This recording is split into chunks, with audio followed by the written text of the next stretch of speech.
کہ رسول پاک صلی اللہ علیہ وسلم تک خبر پہنچانے کے لیے ایک نظام بنا ہوا ہے کہ کس طریقے سے دنیا میں جو کیا چیزیں ہو رہی ہیں رسول پاک صلی اللہ علیہ وسلم سسٹمیٹک طریقے سے پتہ رہتی ہے، اور جب وقت آئے گا تو رسول پاک صلی اللہ تعالی علیہ وسلم اس کی خبر لوگوں تک پہنچا دے گی۔ بات سمجھ میں آ گئی؟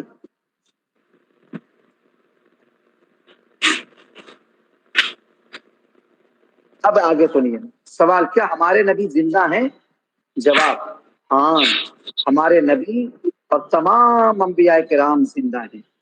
حدیث شریف میں ہے، سرکار اقدس صلی اللہ علیہ وسلم فرماتے ہیں ان اللہ حرم علی الارض ان تاکل اجساد الانبیاء۔ اس کو یاد رکھیے، اس حدیث کو، مطلب بڑی جو ہے معتبر حدیث ہے، اور یہ ہر جگہ جو ہے دیوبندیوں کو جواب دینے کے لیے کام آئے گی۔ کیا ہے؟ ان اللہ حرم علی الارض ان تاکل اجساد الانبیاء فنبی اللہ حی یرزق۔ ٹھیک ہے کہ خدا تعالیٰ نے زمین پر انبیاء کرام کے جسموں کو کھانا حرام فرما دیا ہے، تو اللہ کے نبی زندہ ہیں، روزی دیے جاتے ہیں۔ تو پھر جب روزی دیے جاتے ہیں، اچھا ایک سوال وہابیوں کے ذہن سے یہ اٹھتا ہے کہ بھائی تم نبی علیہ الصلوۃ والسلام کو زندہ مانتے ہو، تو جو زندہ ہوتا ہے اس کو قبر میں دفنایا جاتا ہے کیا؟ تو ایسا کیسے نبی ہے زندہ ہے کہ بھائی قبر میں دفن ہے، مدفون ہے، مدینے میں ہے؟ تو اس چیز کو یاد رکھیے، دو جواب کیا ہے؟ دو جواب۔ پہلا جواب یہ ہے کہ پہلا جواب جو ہے الزامی جواب، جس کو جو کہا جاتا ہے کاؤنٹر اٹیک۔ کاؤنٹر اٹیک کیا ہے؟ کیا کسی بھی چیز کا زندہ ہونے کے لیے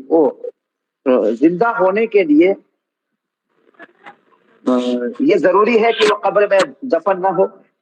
کیا یہ ضروری ہے کہ وہ قبر میں دفن نہ ہو؟ اگر اس طریقے سے مان لیا جائے کہ جو انسان زندہ ہے یا جو چیز بھی زندہ ہے وہ سامنے دکھنی چاہیے اور قبر میں مدفون نہیں ہونا چاہیے، تو پھر بہت سے ایسے جو ہے نبی ہیں یا بہت سے ایسے، آپ فرشتوں کو ہی دیکھ لیجیے، زندہ ہیں، وہ اپنے اپنے ڈیوٹی پر لگے ہوئے ہیں، لیکن ہمارے نگاہوں میں نہیں ہے۔ میوٹ کر دیجیے نا۔ اور اسی طریقے سے سنیے، اسی طریقے سے قرآن پاک میں بھی اللہ تعالیٰ نے یہ فرمایا کہ لا تقولوا لمن يقتل في سبيل الله اموات، کہ جو اللہ کی راہ میں شہید ہو جاتے ہیں ان کو مردہ نہ کہو۔ تو قرآن ان کے بارے میں کہہ رہا ہے کہ ان کو مردہ مت کہو، اس کے باوجود ان کو دفن کیا جاتا ہے کہ نہیں کیا جاتا شہیدوں کو؟ تو جب شہید دفن کیے جاتے ہیں تو اور قرآن کہہ رہا ہے کہ ان کو مردہ مت کہو، تو جو آپ یہ کہہ رہے ہو کہ مردہ ہے دفن کیسے ہو گیا؟ تو پھر یہ جو شہید ہو رہے ہیں ان کو دفن کیسے کر دیا گیا جبکہ وہ زندہ ہے قرآن کی روشنی؟ تو بات یہ ہے کہ ہر انسان کی زندگی کا کانسیپٹ الگ ہے۔ تو نبی علیہ الصلوۃ والسلام زندہ ہیں، اور دنیاوی اعتبار کے بالمقابل اور زیادہ ان کو قوت جو ہے حاصل ہو چکی ہے زندگی کے بارے میں، سمجھ گئے؟ تو یہ ہے نبی علیہ الصلوۃ والسلام کے زندہ ہونے کی بات۔ ہاں ایک بات کہ کیا وہ ہر جگہ زندہ ہیں؟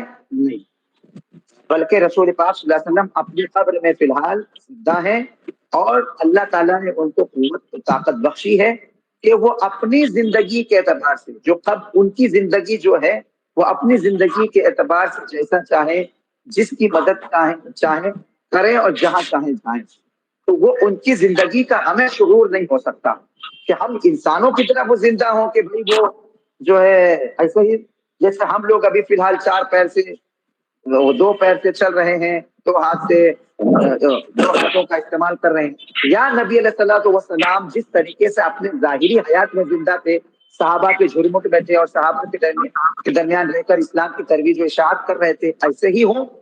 تو ایسا ہمارا عقیدہ نہیں ہے۔ ہمارا عقیدہ مسلمانوں کا، سنیوں کا عقیدہ کیا ہے کہ نبی علیہ الصلوۃ والسلام اپنے مزار انور پر زندہ ہیں، اور اللہ تعالیٰ نے ان کو دنیاوی زندگی کے بالمقابل اور بڑی زندگی وہاں عطا فرمائی ہے، جس کی گھر چاہیں پہنچے، جس کی چاہیں مدد کریں، اور ان کی زندگی کا ہمیں شعور نہیں ہو سکتا، جیسا کہ شہیدوں کے بارے میں قرآن پاک میں اللہ نے فرمایا۔ ٹھیک ہے،